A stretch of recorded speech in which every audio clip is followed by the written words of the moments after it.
తన వృత్తి ధర్మంగా మాత్రమే కాకుండా మానవ ధర్మంగా, సమాజ బాధ్యతగా చాలా గొప్ప పనులు చేశారు రవిబాబు గారు.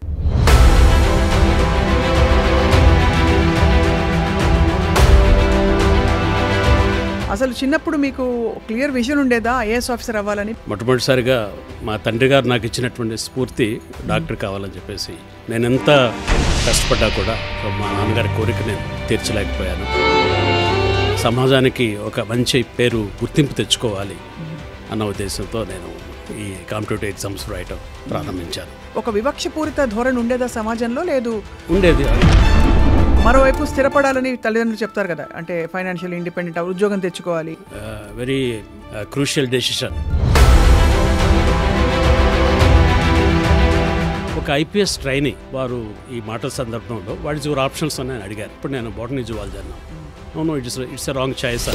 ఆంథ్రోపాలజీ తోటి నా విజయం సాధ్యమైంది.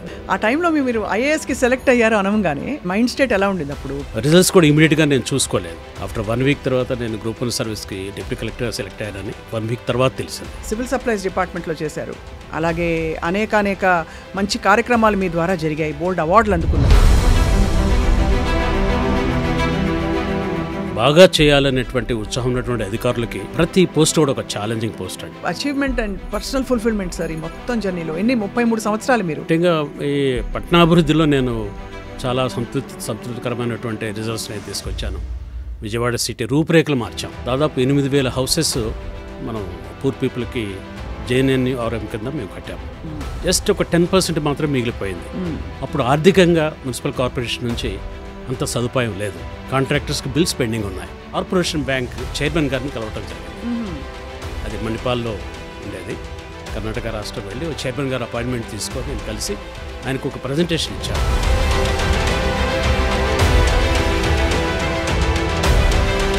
సమస్య నేను టీవీ ద్వారా కానివ్వండి, ప్రింట్ మీడియా ద్వారా కానీ చూసినప్పుడు దాని విశ్లేషణకి, ఆలోచనకి, పరిష్కారాలకి నేను నా మనసు వెతుకుతూ ఉంటుంది. సార్ ఇంత ఎనర్జీ ఉంది, మీరు ఇంత తొందరగా ఎలా రిటైర్ అయిపోయారు సార్? అంటే రూల్స్ ప్రకారం రిటైర్ అయ్యారా లేకపోతే మనసులో రిటైర్ అయ్యారా? రూల్స్ ప్రకారం రిటైర్ అయ్యారు. అంటే మీరు ఎందుకు రాజకీయాల్లోకి వచ్చే ప్రయత్నం చేయలేదు?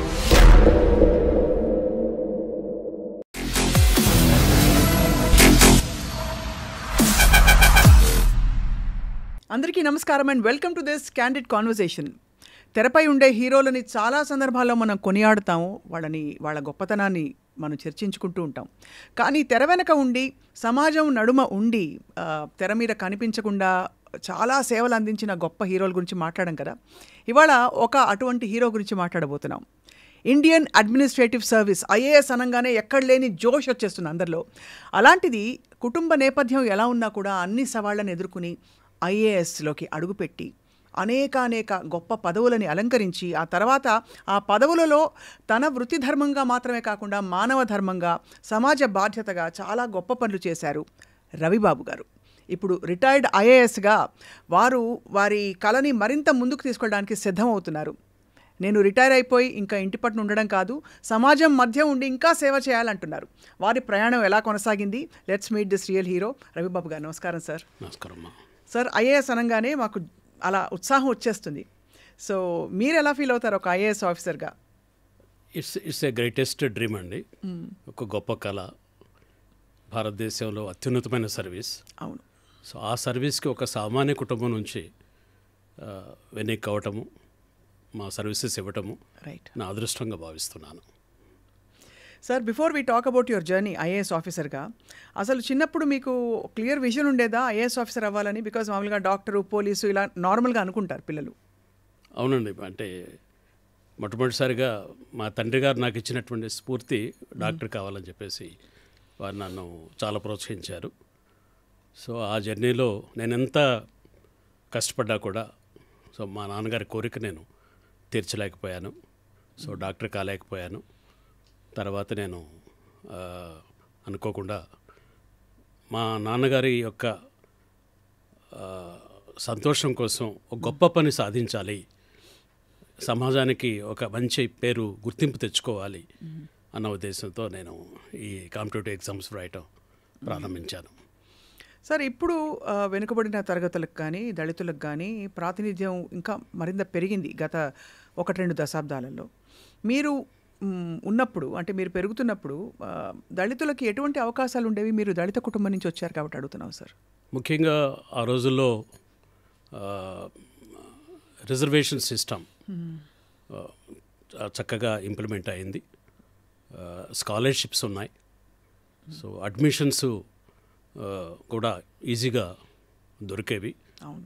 సో అవకాశాలు అది తెలుసుకొని ఎవరైతే కష్టపడి చదువుతూ నేను ఇది చదువుకోవాలి, ఈ కాలేజీలో చేరాలి అనే ప్రతి ఒక్కరికి కూడా అవకాశం ఆ రోజుల్లో. అది మొట్టమొదటి జనరేషన్ కాబట్టి. రైట్. సో మేము ఒక గ్రామం నుంచి వచ్చి మేము చదువుకోగలిగాము. సో ఆ విధంగా మంచి అవకాశాలు ఆ రోజుల్లో ఉన్నాయి సార్. ఉన్నాయి. అంటే ఒక వివక్షపూరిత ధోరణి ఉండేదా సమాజంలో? లేదు, ఉండేది. అది వివక్షత కనపడుతూనే ఉండేది. అయినా కూడా మేము దాన్ని పెదవి కింద అలానే అంటిపెట్టి అది ఒక స్ఫూర్తిగా మేము తీసుకున్నాం. సో ఆ వివక్షత నుంచి బయటికి రావాలి, వివక్షతను ఎదుర్కొని ఒక ఉన్నతమైన స్థితికి వెళ్ళాలి, సమాజంలో మంచి స్థానంలో చేరాలన్న ఉద్దేశంతో ఆ వివక్షతే మమ్మల్ని ప్రేరేపించింది. ఇందులో ఆఫ్ కోర్స్ మీరు ఫస్ట్ అటెంప్ట్లోనే మీరు క్లియర్ చేయలేకపోయారు సివిల్స్ అని వినికిడి మాకు. మీరు కొంత ట్రై చేసి మధ్యలో ఉద్యోగాలు చేసుకుంటూ, సో అప్పట్లో మీ మైండ్ సెట్ ఎలా ఉండేది సార్? అంటే ఇది సాధించాలని ఒక కళ, ఆశయం, మరోవైపు స్థిరపడాలని తల్లిదండ్రులు చెప్తారు కదా, అంటే ఫైనాన్షియల్ ఇండిపెండెంట్ ఉద్యోగం తెచ్చుకోవాలి, ఇవన్నీ నార్మల్ కోరికలు ఉంటాయి. సో మీరు ఎలా బ్యాలెన్స్ చేసి ఏమైంది సార్? ఇది correct. It's a very crucial decision. మా స్థితిని బట్టి, ఆర్థిక స్థితిని బట్టి ముందు గ్రాడ్యుయేషన్ కంప్లీట్ చేసుకోవటం, తర్వాత పీజీ చేయాలని గట్టి పట్టుదలతోటి నేను పీజీ చేస్తే ఈ కాంపిటేటివ్ ఎగ్జామ్స్కి బాగా ఉపయోగపడుతుందని ఒక ఆలోచనతో నేను పీజీ కూడా నేను పోస్ట్ గ్రాడ్యుయేషన్ చేశాను. చేసి తర్వాత ఉద్యోగం చేయాలి, డైరెక్ట్గా కాంపిటేటివ్ ఎగ్జామ్స్ అనేది దానికన్నా కూడా ఉద్యోగంలోకి వెళ్ళాలని మా అన్నగారు నాకు చెప్పారు. మనకి ఆర్థికంగా మనం అంత అభివృద్ధి చెందలేదు కాబట్టి ఫస్ట్ మీరు ఉద్యోగం సంపాదించండి, తర్వాత ముందుకు వెళ్ళండి అన్నారు. సో ఆ విధంగా నేను మొట్టమొదటిసారి ఒక చిన్న స్థాయిలో ఒక బ్యాంక్లో నేను ఒక క్లర్క్గా ఉద్యోగం స్టార్ట్ చేశాను. సో దాంతో ఆగిపోకుండా మళ్ళా బ్యాంక్ ఉద్యోగం చేసుకుంటూ లెక్చరర్ జాబ్స్కి నేను ఏపీపీఎస్ ద్వారా లెక్చరర్ జాబ్స్కి నేను సెలెక్ట్ అయ్యాను. ఆ విధంగా లెక్చరర్గా కొన్ని సంవత్సరాలు నేను నా సర్వీస్ ఇవ్వడం జరిగింది. అక్కడ ఉన్న సమయాన్ని నేను ఉపయోగించుకున్నాను. హాలిడేస్ నాకు ఒక మంచి అవకాశం వచ్చాయి. అలానే ఒక సబ్జెక్ట్లో మంచి గ్రిప్ నాకు దొరికింది. రైట్. సో నా పీజీలో చేసినటువంటి జువాలజీ నాకు ఒక సబ్జెక్టుగా నాకు అవకాశం ఉండటం వల్ల కాంపిటేటివ్ ఎగ్జామ్లో కొంచెం సులభంగా ముందుకు పోగలిగాను. సో మీరైతే సివిల్స్ జువాలజీతో రాశారా? జువాలజీతో రాశాను, జువాలజీ బాటనీతో రాశాను. అది చాలా కష్టమైన కాంబినేషన్. అవును, మామూలుగా సోషియాలజీ, ఫిలాసఫీ ఇలాంటివి తీసుకుంటారు. సో అది రాసే క్రమంలో ఒక ఐపీఎస్ ట్రైనీ నాకు ఈ ఎగ్జామ్ రాసే సెంటర్ దగ్గర నాకు కలవటం జరిగింది. వారు ఈ మాటల సందర్భంలో వాట్ ఈజ్ యువర్ ఆప్షన్స్ అని అడిగారు. ఏ ఆప్షన్స్తో మీరు రాస్తున్నారంటే అప్పుడు నేను బాటనీ జువాలజీ అన్నాను. No it's a wrong choice అన్నారు ఆయన. So he guided me. It's a 1 minute guidance, go for anthropology అని ఆయన ఒక మంచి, నేను ఎప్పటికీ మర్చిపోలేను. Is an IPS officer, name కూడా నాకు గుర్తులేదు కానీ నార్త్ ఈస్టర్న్ నుంచి వచ్చారు.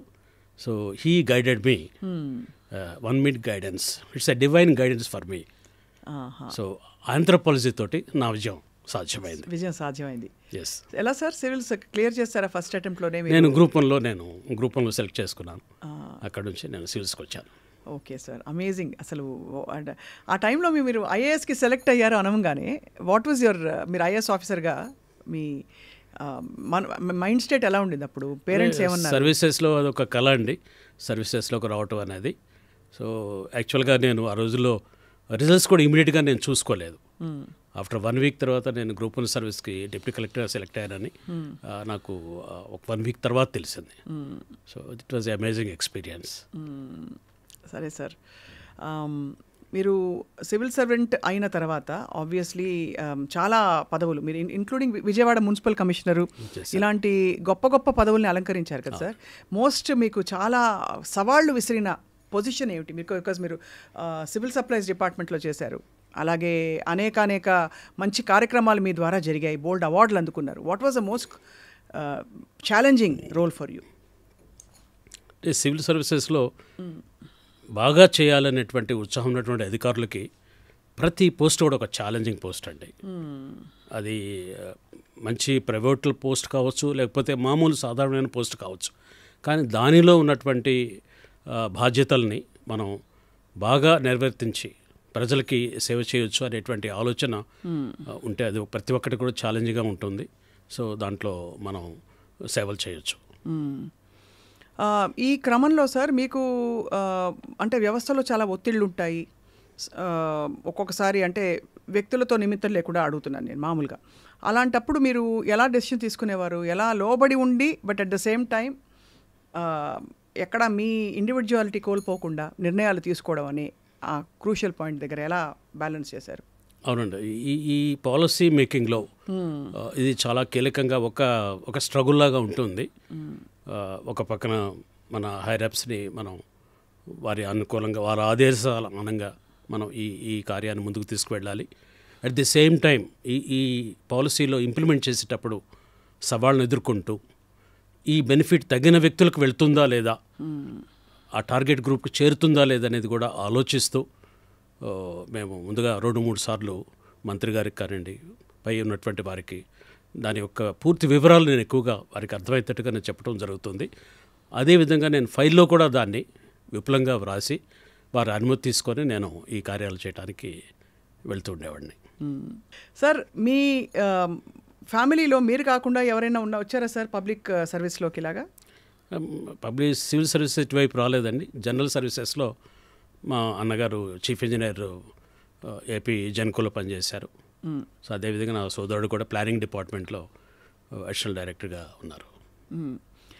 అసలు పబ్లిక్ సర్వీస్లో ఉండడం ఇలా సివిల్ సర్వెంట్గా ఉండవు సార్, చాలా పవర్ఫుల్ పోస్ట్ కదా. సో మీ విజన్ ఎలా ఉండేది? What did you wish? మీకు ఇచ్చిన రోల్లో మీరు ఏం చేయాలన్న తపన అందరికీ ఒక నాడి ఉంటుంది, ఒక కోర్. నేను ముఖ్యంగా ఈ పబ్లిక్ ఎలా మనం ఒక మంచి ఒక కొత్త సదుపాయాన్ని వాళ్ళకి కలిగించాలి, సులభంగా కలిగించాలి, వాళ్ళ సమస్యలకు పరిష్కారం దొరికేటువంటి మార్గం ఎలా ఉంటుంది, ఇవి చూసి దీనికోసం వాళ్ళకి ఈ బెనిఫిట్ రీచ్ అవుతుంది అంటే నేను చాలా రిస్క్ తీసుకొని చాలా కష్టపడి నేను దాన్ని కంప్లీట్ చేయడానికి ప్రయత్నం చేసేవాడిని. దీనికి నేను ఒక ఉదాహరణ మీకు చెప్తాను. తప్పకుండా సార్. నేను విజయవాడ మున్సిపల్ కమిషనర్గా ఉన్నప్పుడు దాదాపు 8,000 హౌసెస్ మనం పూర్ పీపుల్కి JNNRM కింద మేము కట్టాము. దాంట్లో దాదాపు అన్ని హౌసెస్ అన్ని కూడా కంప్లీషన్ స్టేజ్కి వచ్చినాయి. జస్ట్ ఒక 10% మాత్రం మిగిలిపోయింది. అప్పుడు ఆర్థికంగా మున్సిపల్ కార్పొరేషన్ నుంచి అంత సదుపాయం లేదు. కాంట్రాక్టర్స్కి బిల్స్ పెండింగ్ ఉన్నాయి. అవి కంప్లీట్ చేయడానికి ఆర్థిక వనరులు మనకు కావాలి. అవును. దాని కొరకు నేను కార్పొరేషన్ బ్యాంక్ చైర్మన్ గారిని కలవటం జరిగింది. అది మణిపాల్లో ఉండేది. కర్ణాటక రాష్ట్రం వెళ్ళి చైర్మన్ గారు అపాయింట్మెంట్ తీసుకొని నేను కలిసి ఆయనకు ఒక ప్రజెంటేషన్ ఇచ్చాను. ఎందుకు ఇంత చిన్న అమౌంట్కి మీరు ఎందుకు ఒక 50-60 కోట్లు మాత్రమే లోన్ కోసం వెళ్ళాము, ఎందుకు ఇంత రిస్క్ తీసుకొని మీరు ఎందుకు వచ్చారు అని అడిగారు ఆయన. నేను ఒకటే చెప్పాను, అక్కడ ఈ 6,000 హౌసెస్ నేను షిఫ్ట్ చేస్తే ఈ 6,000 మంది ప్రజలు చాలా బీదవారు. అటు కెనాల్స్ పక్కన, రోడ్డు పక్కన ఎంక్రోచ్మెంట్స్లో అతి దమనీయమైన స్థితిలో చిన్న చిన్న ఇళ్లలో వాళ్ళు ఉంటూ ఉన్నారు. ఒక చిన్న గదిలో ఒక 5-6 కుటుంబ వ్యక్తులు ఉంటారు. వారందరికీ ఈ సదుపాయం కలిగిస్తే వాళ్ళు ముందు రెంటల్స్ బర్డన్ నుంచి విముక్తి అవుతారు, మంచి ఆరోగ్యకరమైనటువంటి ఇంట్లో ఉంటారు, పిల్లలకి మంచి సదుపాయాలు, ఆ డబ్బుని రెంటల్కి ఏదైతే మనం ఖర్చు పెడుతూ 3,000-4,000 కడుతూ ఉన్నామో అది పిల్లల చదువులకి, వాళ్ళ ఆరోగ్యానికి, ఆ కుటుంబానికి ఉపయోగపడుతుంది. త్వరగా వాళ్ళని ఆ కొత్త ఇంట్లోకి ఇచ్చి వారికి ఈ సదుపాయం కలిగిస్తే ఆ కుటుంబంలో చాలా మార్పు వస్తుందని వారికి నేను ఎక్స్ప్లెయిన్ చేశాను. అది వారికి బాగా నచ్చి ఇమీడియట్గా ఆ లోన్ శాంక్షన్ చేశారు. ఆ విధంగా హౌసెస్ కంప్లీట్ చేసి విజయవాడ పట్టణంలో చాలామందికి ఈ పథకం ద్వారా నేను లబ్ధి చేకూర్చాను. డైరెక్ట్గా ప్రజలకి మనం చేసిన పని వల్ల మంచి జరిగింది అన్నప్పుడు వాళ్ళ మొహాల్లో చిరునవ్వు, సంతృప్తి, ఒక నమ్మకం, అది ఊహించుకోవడం చాలా కష్టం సార్. అంటే అవునండి, వాళ్ళు ముఖ్యంగా అది ఆ బెనిఫిట్ చేరినప్పుడు ఇంకొక అనుభవం కూడా మీకు చెప్తాను. విజయవాడ మున్సిపల్ కమిషనర్గా ఉన్నప్పుడు చాలామంది వర్కర్స్ చాలా చిన్న వయసులో చనిపోతారు. ఎందుకంటే వాళ్ళు హెజార్డియస్ జాబ్ చేస్తారు. ఓడవటము, డ్రైనేజ్ క్లీన్ చేయటము, ఇవన్నీ కూడా హెల్త్ పాడవుతూ ఉంటుంది, చనిపోతారు. వాళ్ళకి కారుణ్య అపాయింట్మెంట్స్ వాళ్ళ పిల్లలకి ఇవ్వాలి. సో ఆ విధంగా నేను వెళ్ళి అక్కడ చెక్ చేసినప్పుడు దాదాపు 250 మందికి ఈ కంపాషనేట్ అపాయింట్మెంట్స్ పెండింగ్ ఉన్నాయి. అవి నేను ఒక 1 వీక్ 1 మంత్లోనే అన్ని ఎంక్వైరీస్ చేయించి వారి కుటుంబాలకి నేను ఉద్యోగాలు ఇవ్వాలని చెప్పేసి వారికి ఉద్యోగం ఇచ్చాను. అప్పుడు వాళ్ళ కళ్ళలో ఆనందం చాలా గొప్పగా అనుభూతి నేను చూశాను. సో ఆ విధంగా ఎవరికైతే అది ఆ బెనిఫిట్ చేరాలో వారి కోసం నేను ప్రత్యేకంగా శ్రమ తీసుకొని దాని మీద దృష్టి పెట్టి ఆ బెనిఫిట్ని వారికి అందేటట్టు చేసేవాడిని. సార్, వెనుకబడిన తరగతుల అభ్యున్నతి కోసం కూడా మీరు చాలా ప్రత్యేక కృషి చేశారు. బికాస్ మీరు డైరెక్ట్గా కష్టాలు చూశారు. అవునండి. అండ్ సో ఎలాంటి కార్యక్రమాలు మీకు విజయాన్ని ఇచ్చాయి సార్? ఇటువంటి ముఖ్యంగా ఈ బడుగు బలహీన వర్గాలు, దళిత, ఆదివాసీలకి అభివృద్ధి అనేది చాలా కీలకమైనటువంటిది. అవును. వాళ్ళ జీవితాల్లో మార్పు రావాలంటే అభివృద్ధి ఒక ముఖ్యమైనటువంటి సాధనం. నా ఉద్దేశంలో అండి అభివృద్ధి అనేది, అభివృద్ధిలో విద్య, ఆరోగ్యం, ఉపాధి, ఈ 3 లేకుండా అభివృద్ధి ఉండదు. కరెక్ట్. సో ఈ 3 ఒకేసారి మనం ఇవ్వాలి, కలిగి ఉండాలి. ఇవి ఈ 3ని దృష్టిలో పెట్టుకొని మన ప్రణాళికలో ఉండాలి. ముఖ్యంగా విద్య ద్వారా ఆ కుటుంబం అభివృద్ధి చెందాలి. అవును. సో విద్య అనేది ఒక ప్రాథమికమైనటువంటి అంశం. అవును సార్. ఆ కుటుంబంలో పిల్లలు చదువుకొని గ్రాడ్యుయేట్ అయ్యి మరి ఉపాధికి అవకాశాలకి వాళ్ళకి సంసిద్ధం కావాలి. అవును. అప్పుడే ఆ కుటుంబంలో వెలుగు మనం చూడగలుగుతాం. కరెక్ట్. సో ఈ జర్నీలో తల్లిదండ్రులకు ఆరోగ్యం ఉండాలి. అవును సార్. తల్లిదండ్రులు ముఖ్యంగా తల్లికి మరి ఆరోగ్యం ఉండాలి. ఆ కుటుంబాన్ని సంరక్షించేటువంటి బాధ్యత తల్లిదండ్రులు ఇద్దరి మీద ఉంటుంది. వారు ఆరోగ్యంగా ఉండి వాళ్ళు కష్టపడి పనిచేసి ఆ శ్రమను పిల్లలకి ముందుకు తీసుకుపోవడానికి ఉపయోగపడుతుంది. సో దాంతోనే ఈ పిల్లలు కూడా, అందుకని ప్రభుత్వం ఇచ్చేటువంటి హాస్టల్స్, కాలేజీలో వాళ్ళు చేరి వాళ్ళు ఆ విద్యను కంప్లీట్ చేస్తే this is a journey of 10 సంవత్సరాల సమయం పడుతుంది. అవునండి. ఒక కుటుంబం అభివృద్ధి చెందాలి అంటే ఇట్స్ నాట్ ఏ మ్యాజిక్. ఒక 1 ఇయర్లో, ఒక సంవత్సరంలో, ఒక 5 సంవత్సరాల్లో ఆ కుటుంబం మనం పైకి తీసుకురాలేము. దీనికి ఎంతో పట్టుదలతోటి ఒక ప్రణాళికబద్ధంగా మనం ఈ విద్యా, ఆరోగ్యాన్ని, అవకాశాన్ని మనం ఒక ప్యాకేజ్ లాగా ఇచ్చి ఆ కుటుంబానికి మనం అందించగలిగితే తప్పనిసరిగా ఒక డికేడ్, ఒక 10 సంవత్సరాల కాలంలో ఆ కుటుంబంలో మనం వెలుగులు చూస్తాం. తప్పకుండా సార్. మనం చాలామంది అనుకుంటాం మనం పెన్షన్ ఇచ్చాం కదా, చిన్న చిన్న సదుపాయాలు మనం ఇస్తున్నాము, చిన్న మనం ప్రతి కుటుంబానికి మనం ఏదో ఒక సహాయం చేస్తున్నాం, మన ప్రభుత్వం సహాయం చేస్తూ ఉంది. ఇవి మౌలికంగా కొంతవరకు ఆ కుటుంబానికి ఆదరణగా ఉపయోగపడతాయి. లిఫ్ట్మెంట్కి సాధ్యం కాదు. ఇది అభివృద్ధిని మాత్రం అవి దైనందిన కార్యక్రమాలకు అది సహాయపడుతుంది. అవును. కానీ అభివృద్ధి మనం చూడలేము. అభివృద్ధి అంటే ఎలాగంటే అండి, నేను ఒక మాటలో చెప్తాను. ఒక కుటుంబం, ఒక వ్యక్తి తన సంపాదనలో ఈవినింగ్ ఇంటికి చేరే ముందు 1 డజన్ అరటిపళ్ళు తీసుకొని పోయి ఆ కుటుంబాన్ని సంతోషపెట్టగలుగుతున్నారా? అతని సంపాదనలో ఆ సాటిస్ఫాక్టరీ లెవెల్ ఆ కుటుంబానికి చేరాలి. సో ఆ కుటుంబంలో ఒకళ్ళే ఏదో ఉద్యోగం సంపాదించి అతను వస్తే ఆ కుటుంబం పైకి వచ్చినట్టు కాదు, సంపూర్తిగా అభివృద్ధి కాదు అది. అవును. కుటుంబంలో 2-3. అవును. సో ఒక అమ్మాయి ఉంటే టీచర్ కావాలి, ఒక అబ్బాయి ఉంటే కానిస్టేబుల్ కావాలి, ఇంకొకరు ఉంటే ఒక ఇంజనీర్ కావాలి. It's a package. అందరూ ఒకేసారి. అభివృద్ధి అనేది ఎట్ ఎ టైం. అవును. It's not instrumental. ఒకళ్ళ తర్వాత అనేది కాదు ఇక్కడ. అందరూ ఎట్ ఎ టైం. అభివృద్ధి అనేది ఎట్ ఎ టైం అండ్ అన్రివర్సబుల్. అవును. అభివృద్ధి సాధించిన తర్వాత మళ్ళీ ఎన్నికపోరు. అండ్ మీరు అనేది దానికి వాళ్ళకి కావాల్సిన పరిస్థితులు సమకూర్చాలి. అంటే విద్యకి, ఆరోగ్యానికి సమాన అవకాశాలు, ఉపాధి ఉంటే మళ్ళీ వెనక్కిపోడు, మళ్ళీ కష్టాల్లో పడ్డు. విద్య ఉంటే విద్యతోటి అనేక అవకాశాలు అతను చూసుకుంటాడు. అవును. అతని విజన్ వైడ్గా ఉంటుంది. Correct sir. ఒక ఉద్యోగం కోల్పోయినా ఇంకొక ఉపాధిలోకి వెళ్తాడు. అవును. సో ఇంకొక వ్యాపారం చూస్తాడు. మల్టీ డైమెన్షనల్ స్కిల్ డెవలప్ కావాలి. సో అప్పుడే అభివృద్ధి సాధ్యపడుతుంది. ముఖ్యంగా ఆదివాసీలు, దళితులు ఇది సాధించిన రోజే అది అభివృద్ధి అండి. అంబేద్కర్ కళ కూడా అదే. అవును సార్. సమాన అందరూ చదవాలి, కుటుంబంలో అందరూ చదవాలి. అమ్మాయిలు, బాలికలు చదవాలి, అబ్బాయిలు చదవాలి. వారందరూ చదివి వారు నైపుణ్యతను సాధించి ఉద్యోగ, ఉపాధి అవకాశాల్లో ముందుకు వెళ్ళినప్పుడే అంబేద్కర్ కళ సాకారం అవుతుంది. ఈ మధ్య కాలంలో బాగా ఫోకస్ పెరిగింది కదా 2 తెలుగు రాష్ట్రాల్లో కూడా. ఇక్కడ అంబేద్కర్ గారి విగ్రహం దాదాపుగా ఒక దిక్సూచిలాగా గత ప్రభుత్వం నిర్మించి ఆ విధంగా వాళ్ళు కొనసాగారు. ఇప్పుడు ఆంధ్రప్రదేశ్లో కూడా అదే చేస్తారు. అండ్ అంబేద్కర్ ఫిలాసఫీ ఇప్పుడు జనంలోకి విపరీతంగా పుంజుకోవడానికి కారణాలు ఏంటంటారు సార్? అవగాహన చైతన్యం పెరిగిందంటారా? చైతన్యం తప్పనిసరిగా పెరిగిందండి. అంబేద్కర్ గారి యొక్క ఆయన విగ్రహమే ఒక స్ఫూర్తిలాగా చైతన్యంలాగా కనపడుతూ ఉంటుంది. సో ముఖ్యంగా ఆయన అందరూ యాక్సెప్టబిలిటీ ఎందుకు వచ్చిందంటే ఇంతవరకు గతంలో ఆయన ఒక రిజర్వేషన్ పాలసీలో మంచి అవకాశాలు క్రియేట్ చేశారు. విద్యా తర్వాత చట్టసభలో కూడా అవకాశాలు వచ్చినాయి. అది కాకుండా ఈ సమాజంలో ఇప్పుడు ఏంటంటే స్త్రీల హక్కుల కోసం పోరాడినట్టుగా అందరూ గుర్తించారు. కార్మికులు వాళ్ళ హక్కుల కోసం పోరాడినట్టుగా అందరూ గుర్తించారు. సో అందరి కోసం ఈ మహానుభావుడు ఆ రోజులో ఎంతో త్యాగం చేశారు. ఎంతో ఆలోచన చేసి రాజ్యాంగంలో అనేకమైనటువంటి మార్పులు మెలకులు ఆయన అన్ని సెక్షన్స్ అన్ని ఆర్టికల్స్ చొప్పించి అందరి అవకాశం కొరకు అందరి అభివృద్ధి కొరకు ఆ రాజ్యాంగంలో పొందుపరచడం జరిగింది. అది తెలుసుకున్నప్పుడు అందరూ యాక్సెప్టబిలిటీ పెరిగింది. అవును, అందరికీ చైతన్యం వచ్చింది. That's a Ambedkarism.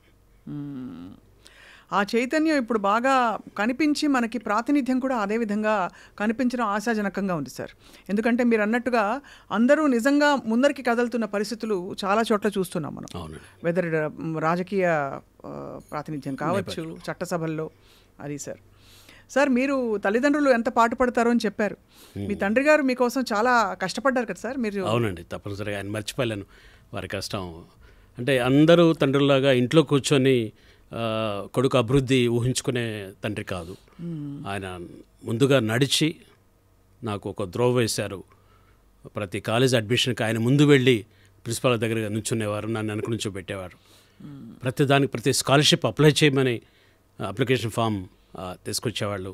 అదేవిధంగా రిజర్వేషన్ పొందాలంటే క్యాస్ట్ సర్టిఫికేట్ తీసుకోవాలి, సో అది ఎన్రోల్ చేయించేవారు. సో ఇటువంటి ఆలోచనతో ఆయన మమ్మల్ని ప్రేరేపించి ఎక్కడ హర్డిల్స్ లేకుండా. సో ఆయన ప్రేరణ చాలా గొప్పది. We never forget him. So పిల్లల కోసం is my great father. Also మీరు చెప్పారు సార్ ఒక సందర్భంలో, గతంలో మీరు ఆఫ్ రికార్డ్ మాట్లాడుతున్నప్పుడు చెప్పారు, మీ సహాయం కావాలంటే పిల్లల కోసం ఏ విధమైన సహాయం అయినా సరే, పడేవాళ్ళు పడని వాళ్ళు గిట్టని వాళ్ళు అని లేకపోతే మాట అనుకున్న గొడవ అయిన సందర్భాల్లో కూడా వారు వెళ్ళి పిల్లల కోసం మాత్రం కాంప్రమైజ్ అయ్యి సహాయాన్ని అర్థించేవారని చెప్పారు. చాలా విశేషం సార్. ఆత్మాభిమానం అంటే అందరికీ ఉంటుంది ఆత్మాభిమానం, ఇందులో లేదని కాదు. బట్ పిల్లలు నాకు ముఖ్యం అని చెప్పి ఒక మెట్టు తగ్గడం అన్నది చాలా గొప్ప గుణం సార్. సో తండ్రి గారు మిమ్మల్ని మంచి పొజిషన్లో చూసినప్పుడు ఎలా ఫీల్ అయి ఉంటారు? చాలా సంతోషించారు ఆయన. సో ఆయన జీవితకాలంలో నేను ఆర్డీఓగా సబ్ కలెక్టర్గా పనిచేసినప్పుడు సో ఆయన చాలా హీ ఫెల్ట్ హ్యాపీ. నాతో పాటు కూర్చొని ట్రావెల్ చేసి కూడా సంతోషించారు. సో నా ఆఫీస్కి వచ్చేవారు, తర్వాత సహాయం చేయమని చెప్పేవారు. ఎవరన్నా వచ్చి సహాయం అడిగితే వెనుకడకుండా సహాయం చేయాలని ఆయన ప్రోత్సహిస్తూ ఉండేవారు. సో సహాయం చేయటం ఎప్పుడు ఆపకూడదు, నీ చేతిలో ఉంటే సహాయం చేయండి అని చెప్పేసి వారు ఎప్పుడు స్ఫూర్తి నింపారు. హైదరాబాద్లో కూడా మీరు మున్సిపల్ కార్పొరేషన్లో సేవలు అందించారు కదా సార్? అడిషనల్ కమిషనర్గా చేశారు. హైదరాబాద్ ఒక చాలా పెద్ద, అంటే ఇక్కడ పుట్టి పెరిగిన వాళ్ళకి ఇది నాకు మంచి అనుభవం అండి. ఇక్కడ హైదరాబాద్లో మున్సిపల్ కార్పొరేషన్లో పనిచేయటం ద్వారా నాకు విజయవాడలో చాలా ఈజీగా నేను కమిషనర్గా బాధ్యతలు తీసుకున్నప్పుడు నాకు మంచి ఈ అనుభవంతోనే అక్కడ నేను చక్కగా పనులు చేయగలిగాను. సో నా కెరీర్లో కూడా ప్రైమ్ మినిస్టర్ మన్మోహన్ సింగ్ గారి గురించి వారి దగ్గర నుంచి నేను ఒక అవార్డు కూడా తీసుకున్నాను. మన్మోహన్ సింగ్ ప్రైమ్ మినిస్టర్ గారు. అఫ్ కోర్స్ మీకు చాలా అవార్డ్స్ వచ్చాయి సార్. అంటే మీ ఈవెన్ సివిల్ సప్లైస్ డిపార్ట్మెంట్లో కూడా మీరు అవార్డ్స్ అందుకున్నారు. Correct, right. ఒక్కొక్క అవార్డు అందుకున్నప్పుడు మీరు నెక్స్ట్ ఏం చేయాలి, ఇంకా ఏదో సాధించాలనే తపన ఉండుండేది? అవునండి, ప్రతిసారి దాంట్లో ప్లస్ ఏంటనేది ఆలోచించేవాళ్ళం. ఒక స్టేజ్కి అందుకున్న తర్వాత ప్లస్ దానికి ఇంకా ఏమి యాడ్ చేయాలి, ఆ విధంగా మేము ఆలోచిస్తూ ఉండేవాళ్ళం. సో ముఖ్యంగా సివిల్ సప్లైస్ డిపార్ట్మెంట్లో మేము ఆధార్ ఎనేబుల్డ్ సిస్టమ్ మేము ఇంట్రడ్యూస్ చేసాం. ఇంట్రడ్యూస్ చేసినప్పుడు ఐరిస్ అంటే బయోమెట్రిక్ తీసాం. బయోమెట్రిక్లో కొన్ని ఫెయిల్యూర్స్ ఉన్నాయి, అప్పుడు ఐరిస్ని తీసుకొచ్చాం, యాడ్ చేసాం. సో అట్లానే వేయింగ్ కూడా ఎలక్ట్రానిక్ వేయింగ్ కూడా దీనికి అనుసంధానం చేసాం. సివిల్ సప్లైస్ డిపార్ట్మెంట్ అంటే మీ పని పరిధి ఏమేమి ఉండేవి సార్? మీరు ఏమేమి మనకి ఆల్ రేషన్ షాప్స్ వాటి రెగ్యులేషన్ అక్కడ అవి పబ్లిక్ డిస్ట్రిబ్యూషన్ సిస్టంలో ముఖ్యంగా ప్రొక్యూర్మెంట్, రైతుల నుంచి ధాన్యం కొనుగోలు చేయటం, అవును.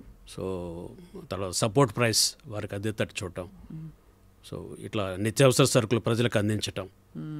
సో అట్లానే మేము చంద్రన్న కానుకలని ప్రత్యేకంగా మేము 10 ఐటమ్స్ మేము ఇచ్చాము. సో అవి సంక్రాంతికి కూడా కానుకల్లాగా ఇచ్చి ప్రజలకి మన్నాలు పొందగలిగాము. ముఖ్యంగా ఏంటంటే దీంట్లో ఎక్కువగా మిస్యూజ్ ఎక్కువగా జరుగుతూ ఉండేది. అవును కదా. దాన్ని బయోమెట్రిక్ సిస్టమ్ ద్వారా మేము అరికట్టడానికి చాలా గొప్ప టెక్నాలజీని మనం ఉపయోగించాము. దాదాపు ఒకేసారి 2000 crores గవర్నమెంట్కి సేవ్ అయినాయండి, సేవ్ చేయగలిగాము. అదివరకు ఎట్లా పడితే అట్లా డ్రాయల్ ఉండేది. సో బయోమెట్రిక్ పెట్టడం ద్వారా ఒక్కసారిగా ఈ అనాథరైజ్డ్ డ్రాయల్స్ మొత్తం కూడా తగ్గిపోయింది, చెక్ పడింది. చనిపోయిన వాళ్ళ పేర్లు తొలగించబడ్డాయి. మైగ్రేట్ ఇక్కడ నుంచి వెళ్ళిపోయిన వాళ్ళ పేర్లు ఆ షాప్ నుంచి తొలగించాం. సో ఆ విధంగా చాలా తగ్గింది. అలాంటి మిస్యూజులు చాలా అవుతాయి కదా సార్? ఉన్నాయి. అవన్నీ కూడా ఈ బయోమెట్రిక్ సిస్టమ్ ద్వారా కొంతవరకు ఇప్పుడు ఇంకా కొనసాగుతుందండి, చాలా విజయవంతంగా కొనసాగుతుందండి. ఇక్కడ సార్ మీరు అడిషనల్ కమిషనర్ గారు చేసినప్పుడు ఇక్కడ హైదరాబాద్కి సంబంధించి ఏ సవాళ్ళు చూశారు? ఇక్కడ విచిత్రమైన ఒక టోపోగ్రఫీ ఉన్న నగరం మంది, మహానగరమే నిజంగా. అసలు ఒకవైపు అసలు చూస్తే అమెరికానా యూరప్ అనిపిస్తుంది, ఇంకోవైపు చూస్తే ఇప్పటికీ కూడా మనకి పాత నగరం ఆనవాళ్ళన్నీ అలా కనిపిస్తూ ఉంటాయి. సో మీకు వచ్చిన సవాళ్ళప్పుడు ముఖ్యంగా ఏంటంటే స్టామ్ వాటర్ డ్రైన్స్ ప్రాబ్లమ్స్ ఉన్నాయండి. అవును సార్. అది స్టామ్ వాటర్ డ్రైన్స్ వర్షాకాలం వచ్చిందంటే మునిగిపోతూ ఉండేవి. వాటికి ఒక ప్రాజెక్ట్ రిపోర్ట్ అప్పుడు దాదాపు మేము 300 crores తోటి తయారు చేసాం. సో అది ఇంప్లిమెంట్ చేయటం వల్ల కొంతవరకు డీసిల్టింగ్ చేసి ముందుగానే వర్షాకాలం ముందుగానే ఈ డ్రైన్స్ అన్నీ కూడా డీసిల్ట్ చేసి కొంత ఈజీ ఫ్లో కోసం అనేది ఒక మంచి కార్యక్రమం టేకప్ చేసాం. మొట్టమొదటిసారిగా పబ్లిక్ పార్కింగ్ ఒకటి కొత్తది డెవలప్ చేసాం. ఆటో గేట్ ఇప్పుడు మనం చూస్తూ ఉంటాం, అది ఫస్ట్ మనం జిహెచ్ఎంసీలో స్టార్ట్ చేసాం. అది కార్డ్ తోటి హ్యాండ్ హెల్డ్ డివైస్ ఇప్పుడు వస్తుంది కదా, అది ఫస్ట్ మనం స్టార్ట్ చేసాం. సో ఈ రెండు అప్పుడు సంజయ్ జాజు గారు మున్సిపల్ కమిషనర్గా ఉండేవారు, వారి ఆధ్వర్యంలో ఈ కార్యక్రమాలు చేశాం. అట్లానే elections, first MLC elections house legislative కౌన్సిల్ని రీస్టార్ట్ చేశారు రాజశేఖర రెడ్డి గారు. సో దానికి ఏర్పాట్లు కూడా నేనే చూశాను. సో ఆ రోల్స్ తయారు చేశాను. సో ఫస్ట్ మళ్ళీ రీఇన్స్టిట్యూట్ చేసినప్పుడు ఎన్టీ రామారావు గారు కౌన్సిల్ని వారు తొలగించారు. తర్వాత రాజశేఖర రెడ్డి గారు వారు రీఇన్స్టిట్యూట్ చేశారు. దానికి అన్ని ఏర్పాట్లు, రోల్స్ తయారు చేయటం అవన్నీ కూడా నేను కీలక పాత్ర పోషించారు. సో చాలా సంతృప్తికరమైన జర్నీ మీది. చాలా what was your biggest achievement and personal fulfilment sir ఈ మొత్తం జర్నీలో? 33 సంవత్సరాలు మీరు అంటే సర్వీసెస్లో ఉన్నారు కాబట్టి. ముఖ్యంగా ఈ పట్టణాభివృద్ధిలో నేను చాలా సంతృప్తికరమైనటువంటి రిజల్ట్స్ నేను తీసుకొచ్చాను. విజయవాడ సిటీ రూపురేఖలు మార్చాం. దాదాపు నా టైంలో 500 నుంచి 700 కోట్ల రూపాయల వరకు ఖర్చు చేసి రోడ్ వైండింగ్స్ కానివ్వండి, తర్వాత బీఆర్టీఎస్ రోడ్ అని ఒక ప్రత్యేకంగా స్పెషల్ ఒకటి ప్రాజెక్ట్లో కూడా కంప్లీట్ చేశాం. దాదాపు 8000 హౌసెస్ కంప్లీట్ చేశాము. సో పట్టణంలో ఉన్నటువంటి ముఖ్యంగా విజయవాడ పట్టణాన్ని అది రాబోయే క్యాపిటల్కి సిద్ధపరిచాను నేను. సో ఆ విధంగా drainage system, sewerage system, drinking water ఇవన్నీ కూడా ఎక్స్ట్రా అవి ఈ ప్రాజెక్ట్స్లో శాంక్షన్ చేయించి అప్పుడున్న పాపులేషన్ కన్నా ఎక్కువ మందికి ఉపయోగపడేటట్టుగా దానికి చేయటం అనేది ఇట్స్ ఎ బిగ్గెస్ట్ ఛాలెంజ్. నాకు చాలా మంచి పేరు వచ్చింది, మంచి సంతృప్తికరంగా చేయగలిగాం. కానీ రవిబాబు గారు, మనం మామూలుగా చూస్తే ఇప్పటికీ అంటే చాలా ఇప్పుడు మనకు ఎలా అయితే తెలంగాణలో కొన్ని వెనుకబడిన ప్రాంతాలు ఉన్నాయో, ఇప్పటికీ రాయలసీమలో లేదు ఉత్తరాంధ్రలో అక్కడ మనకి సమగ్రమైన అభివృద్ధి అంటే ఇంకా జరగాల్సింది చాలా ఉందని మనకు తెలుసు కదా సార్. సో ఆ ప్రాంతాల అభివృద్ధి ఒకవేళ జరగాలంటే మీరు మీ అడ్మినిస్ట్రేటివ్ ఎక్స్పీరియన్స్తో ఏం చేయాలని భావిస్తారు sir? What kind of development should happen in Rayalaseema and other backward areas ఏపీలో, అలాగే ఇక్కడ తెలంగాణలో కొన్ని ప్రాంతాలు? ఏ వెనుకబడిన ప్రాంతమైనా అభివృద్ధి చెందాలంటే మౌలిక వసతులు బాగా అభివృద్ధి చెందాలండి. అక్కడ విద్యా రంగంలో కూడా ఎక్కువ అభివృద్ధి సాధించాలి.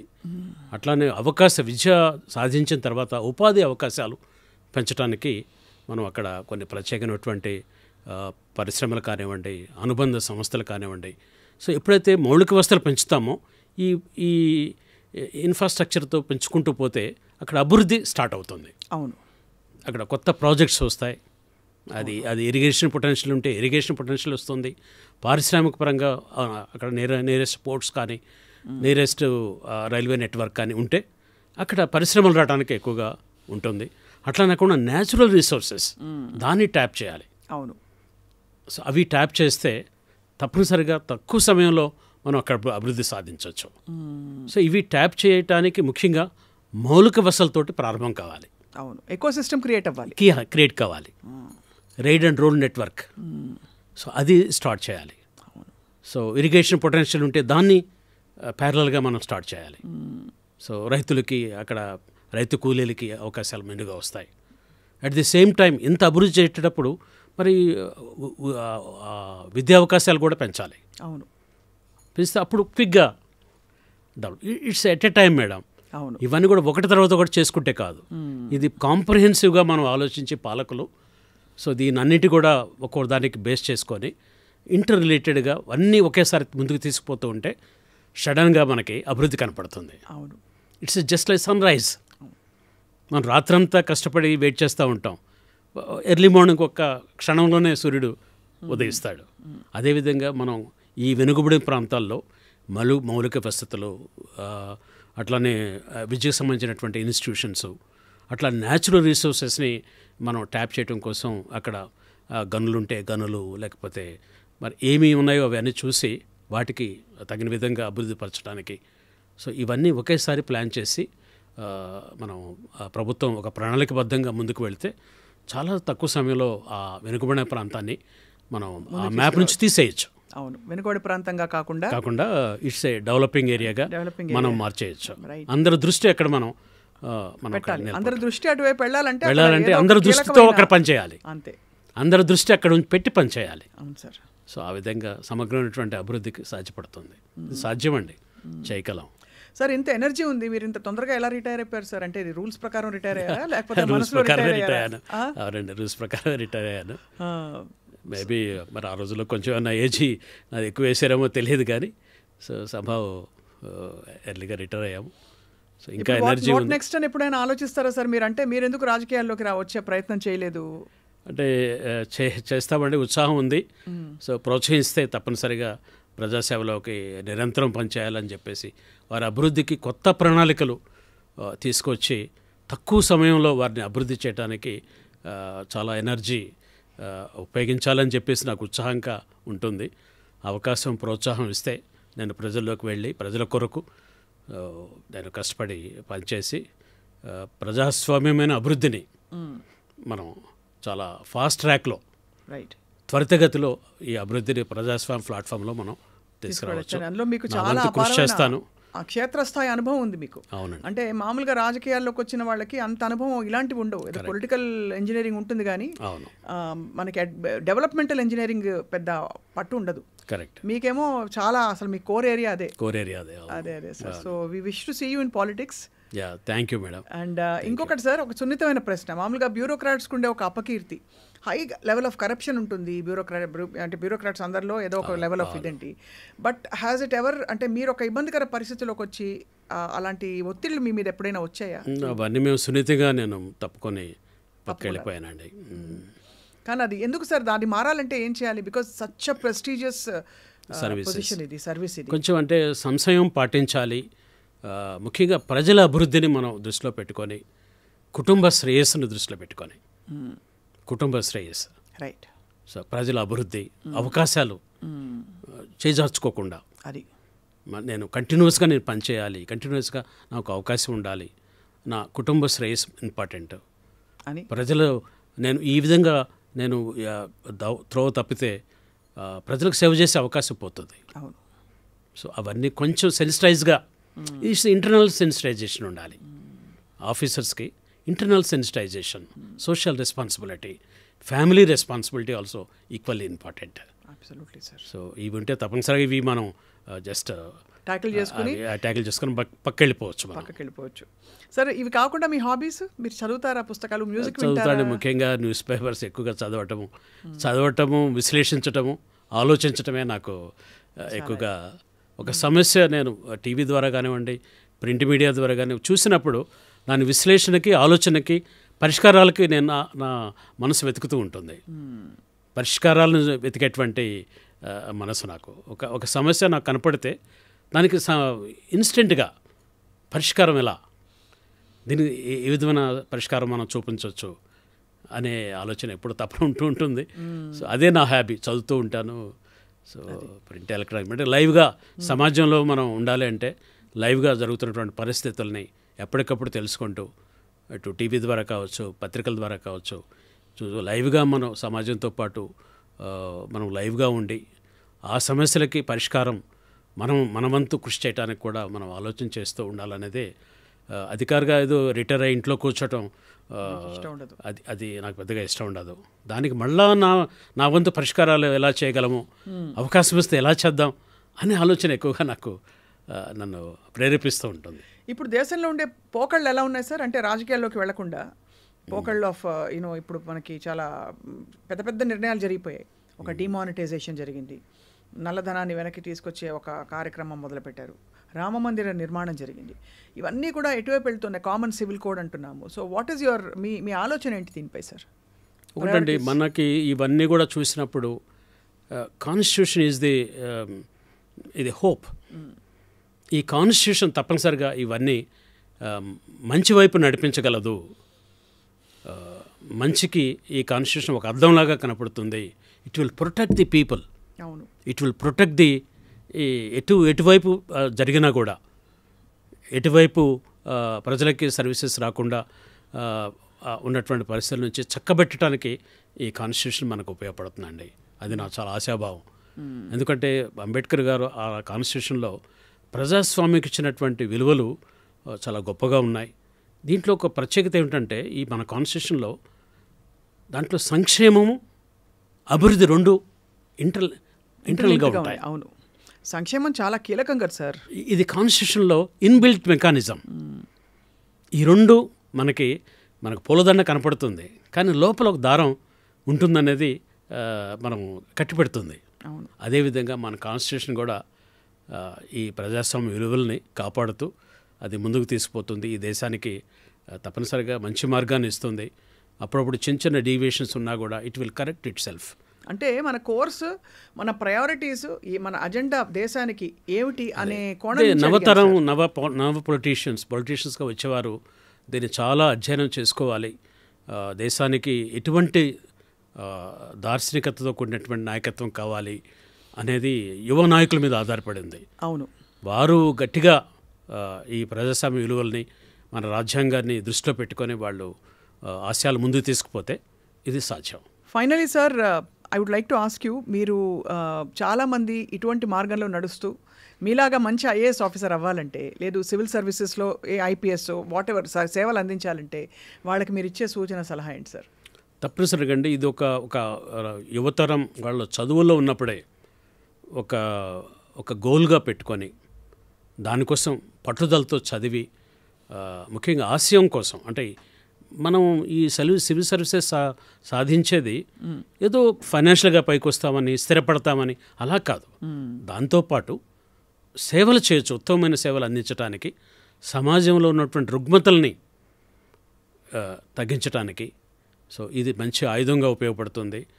యువత ముందుకు రావాలి, ఇది చూస్ చేసుకోవాలి, ధైర్యంగా పనిచేయాలి. అవును, సర్వీసెస్ రావటం ఒక ఎత్తు, సర్వీసెస్ వచ్చిన తర్వాత ధైర్యశాస్త్రాలతో పనిచేయాలి. అది చాలా పెద్ద యాక్చువల్లీ చూస్తే మీరు సాక్రిఫైస్ సార్. బికాస్ మీరు నిత్యం పబ్లిక్ లైఫ్లో ఉండాలి. ఒకటి కొంత పవర్ ఉన్నట్టు కనిపిస్తుంది, కానీ ప్రైవేట్ సెక్టర్లో ఉన్నంత అన్ని ఫెసిలిటీస్, అన్ని బెనిఫిట్స్ కూడా ఉండవు కదా సివిల్ సర్వీసెస్లో.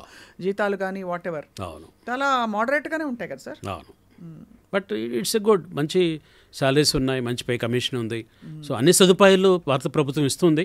ఇంకా అది టైం టు టైం పెరుగుతూ ఉంటాయి. అవునవును, దాని గురించి మనం వరీగా నక్కర్లేదు. బయట ఎంత కష్టం ఉంటుందో అంత అక్కడ ప్రివిలేజెస్ ఉండొచ్చు, బట్ ఇక్కడ కూడా ప్రభుత్వం తప్పనిసరిగా time to time pay scales పెంచుతుంది.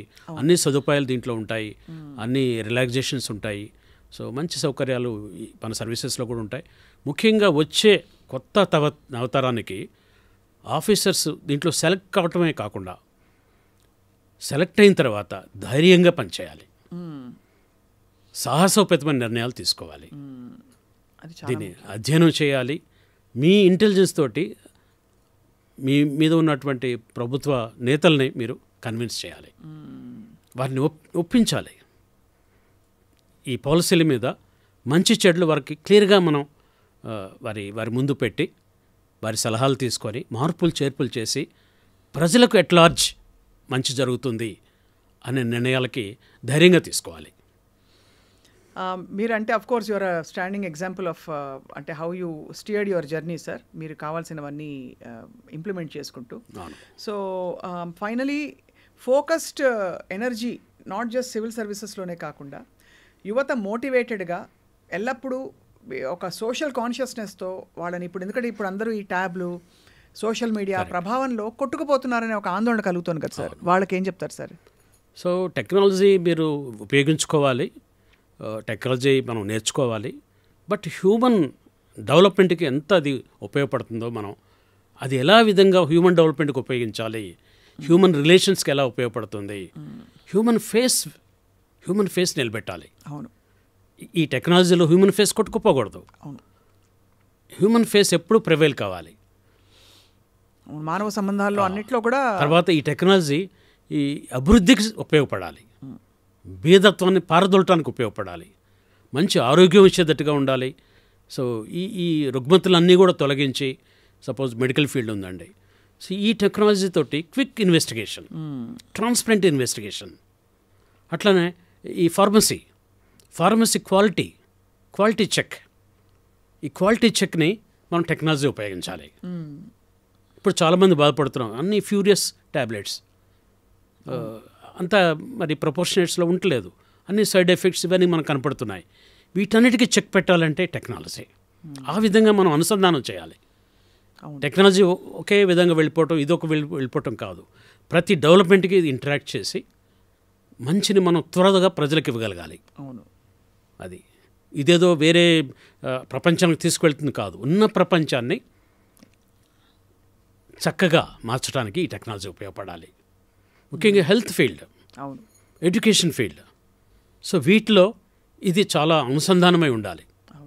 హెల్త్ అండి, క్విక్ ఇన్వెస్టిగేషన్స్, ఇప్పుడు మనం ఇన్వెస్టిగేషన్స్లో మనం మల్టిపుల్ ఇన్వెస్టిగేషన్స్ చేస్తాం, but at a one time ఈ టెక్నాలజీ ద్వారా సాధ్యపడుతుంది. అవును, తర్వాత రేట్స్ కూడా రీజనబుల్ రేట్స్ స్లాష్ డౌన్ అవుతాయి. అలా మనం దీన్ని ఉపయోగించుకోవాలి. ఫార్మసీ రంగంలో క్వాలిటీ చెక్, ఏది క్వాంటిటీ చెక్, ఎంత రిక్వైర్మెంట్, ఎంత పొటెన్సీ కావాలి, these are all the measures we have to incorporate and అంటే I think it will offset some of the evils we're seeing now. Sir మీ ఇంటర్వ్యూలో మీకు క్వశ్చన్ గుర్తుందా? చెప్పండి. మీకు ఇంటర్వ్యూ అయిందా సివిల్స్ అప్పుడు? అయిందండి, ఇంటర్వ్యూ అయింది. ఏమన్నా క్వశ్చన్ మీకు గుర్తుందా సార్? ఎక్కువగా సబ్జెక్ట్ మీద ఎక్కువగా అడుగుతారు. ఆ రోజుల్లో సబ్జెక్ట్ మీద ఎక్కువ కాన్సన్ట్రేట్ చేసేవారా? ఏమన్నా క్లిష్టమైన ప్రశ్న వేశారా, మీకు గుర్తుందా? క్లిష్టం అంటే ఎందుకు మీరు చూస్ చేసుకున్నారు అనేది ఒక కామన్ క్వశ్చన్ మనకి. దానికి ఏం చెప్పారు సార్ మీరు? అదే ఆ రోజుల్లో మనం ఏంటంటే మంచి అవకాశాలు ఉంటాయి, సర్వీస్ చేయొచ్చు అన్నట్టుగా, అలా విధంగా అలా మొత్తానికి అన్నీ దాటుకుంటూ వచ్చి ఇప్పుడు సార్ ఇక్కడ రవిబాబు గారు మీరు పబ్లిక్ సర్వీస్ మరింతగా మీరు విస్తరించడానికి రెడీగా ఉన్నారు సార్. థ్యాంక్ యూ అమ్మా. What is about your family sir? కొంచెం family, small family madam, my wife and ఇద్దరు చిల్డ్రన్.